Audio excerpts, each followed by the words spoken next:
৩৯ বছর বয়সের Messi hat trick করছে, বাংলাদেশের ব্যাটসম্যানরা হ্যাটট্রিক না করলে চলবে নাকি? মেসির হ্যাটট্রিক দেখে অস্ট্রেলিয়ার বিপক্ষে টি-20 খেলতে নামছিল বাংলাদেশ, এবং সেখানে 3 ব্যাটসম্যান যেভাবে হ্যাটট্রিক করলেন আমি মুগ্ধ। তামাশা করেই বলছি, এবং বাংলাদেশ যে ব্যাটিং করেছে তামাশার চাইতেও জঘন্য। 3 ব্যাটসম্যান কে কে, পার্টিকুলার 3 জনের কথা কেন বলছি আমি এক এক করে শুনেন। নাম্বার 1, সাইফ।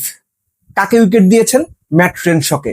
ম্যাট রেনশট প্রথম ওভারে স্লক সুইপ খেলতে গিয়ে, জাস্ট স্লক সুইপ, মাথা কোথায়, শরীর কোথায়, ব্যাট কোথায়, ভিডিওটা দেখে নিন যদি হাইলাইটস। তাওহিদ হৃদয়, গুগলি, ভাই স্ট্রেট বল, হাফ ভলিবল। যে কোনো ব্যাটসম্যান নর্মালি ওটা সোজা মারবে, তাওহিদ হৃদয় কি করলেন? গুগলিটাকে স্লক সুইপ মেরে দিলেন। কাকে? অ্যাডাম জাম্পাকে।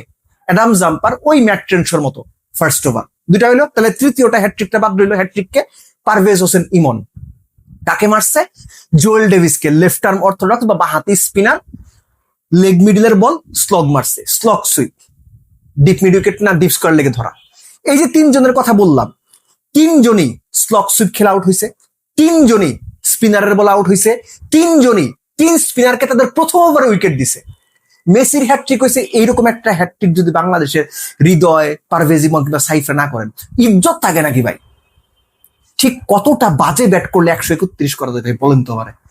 এখনকার যুগে টি-20 ক্রিকেটে মোটামুটি ভালো উইকেটে চোখ বন্ধ করে 160-70 হয় মোটামুটি ব্যাট করলে, সেখানে 131 করলো বাংলাদেশ। এই যে 3 জনের কথা বললাম, এই 3 জনের উইকেট দিয়ে আসা, স্পিনারদের ফার্স্ট ওভারে উইকেট দেওয়া, এটা ডিফাইন করে দেয় বাংলাদেশ অ্যাকচুয়ালি কতটা বাজে ব্যাট করছে। এবং এখানেই শেষ না, রিশাদ, ব্যাটসম্যান রিশাদ আমরা হারিয়ে ফেলেছি বোধহয়। রিশাদকে ব্যাটিং এ খুঁজে পাওয়া যাচ্ছে না অনেকদিন।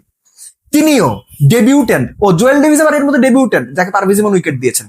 ডেবিউটেন্ট আরেকজন নিখিল চৌধুরী, লেগ স্পিন করেন, তাকেও ফার্স্ট ওভার উইকেট দিচ্ছে রিশাদ। তাহলে বুঝেন, বাংলাদেশ 6 এবং 7 নাম্বার বোলারকে 4 উইকেট দিছে, অস্ট্রেলিয়ার স্পিনারদের 9 উইকেট দিছে, 2 ডেবিউটেন্টে 4 উইকেট দিছে। এখন বুঝেন মানে ব্যাটিং এর যে প্ল্যান, ব্যাটিং এর যে এক্সিকিউশন, কোন ফেসে কিভাবে ব্যাট করতে হয়, কোন বোলারকে কখন টার্গেট করতে হয়। 10 ওভার 2 বলের মধ্যে 75 রানে 5 উইকেট গেছে। পরের যে 58 বল আছে, এই 58 বলে 70টা রান করলো যে 145টা রান হয়, এই বেসিক ক্রিকেটটা পর্যন্ত কারো মাথায় নাই। এই বেসিক ক্রিকেটটা পর্যন্ত বাংলাদেশ খেলতে পারে নাই। ম্যাট রেনশ অকেশনাল বোলার ভাই, 2 লেফটি, সৌম্য সরকার এবং শামীম পাটোয়ারি সেম ফ্যাশনে অফ স্ট্যাম্পের বাইরে সরে এসে উড়িয়ে মারতে গিয়ে এক্সট্রা কাভারের উপর দিয়ে আউট হলেন। সৌম্য অবশ্য অ্যাডাম জাম্পাকে উইকেট দিয়েছে, কিন্তু দুজনের বল একই রকম ছিল, অ্যাওয়ে গোয়িং। সো বিশ্বকাপে বা বিশ্বকাপ ফুটবলের ডামাডোলে আসলে বাংলাদেশ অস্ট্রেলিয়ার সিরিজটা নিয়ে আলোচনা কম হবে, সেটাই স্বাভাবিক।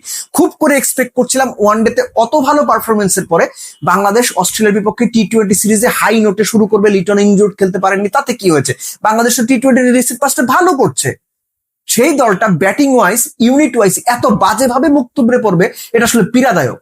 এটা আসলে পীড়াদায়ক। আপনি বলতেই পারেন হ্যাঁ একটা খারাপ দিন গিয়েছে, আমি ভাই এটা মানতে নারাজ। খারাপ দিন আপনারা ডেকে নিয়ে আসছেন, এই বিপদ আপনারা নিজেরা ব্যাটসম্যানরা ডেকে নিয়ে আসছেন। এবং লাস্টলি বলবো আমি, সৌম্য সরকার, ওয়ানডের সৌম্য যতখানি ইফেক্টিভ, টি-20 সৌম্য ততখানি ইনএফেক্টিভ।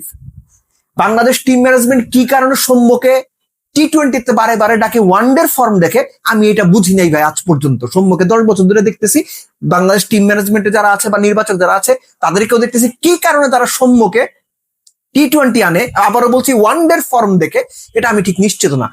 সৌম্য টি-20 ফরম্যাটে কোনোদিন প্রুভেন প্লেয়ার না। ওয়ানডে ফরম্যাটে Soumya just blistering player, real match winner. টি-20 সৌম্য না।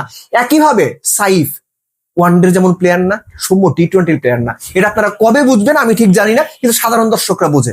আমাদের মতো যারা কম ক্রিকেট বোঝা মানুষ আছি আমরা ঠিকই বুঝি, কিন্তু আপনারা বুঝতেছেন না।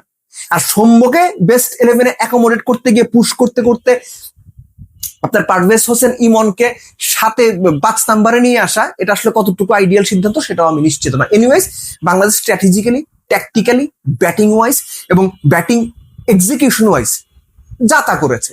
সো 131 করে আপনি এক্সপেক্ট করতে পারেন না অস্ট্রেলিয়াকে আপনি হারিয়ে দেবেন। বাংলাদেশ প্রত্যাশিতভাবেই ম্যাচ হেরেছে, এবং এখন বাংলাদেশের সামনে পরের 2 ম্যাচ জিতে সিরিজ নিশ্চিত করতে হবে। বাট সিরিজ নিশ্চিত করতে পারুক বা না পারুক, বাংলাদেশ যে বাজে ব্যাট তারা করেছে, এটা নিয়ে সিরিয়াসলি তাদের মধ্যে আলোচনা করা উচিত, এবং নিজেদের সমালোচনা তাদের নিজেদের করা উচিত।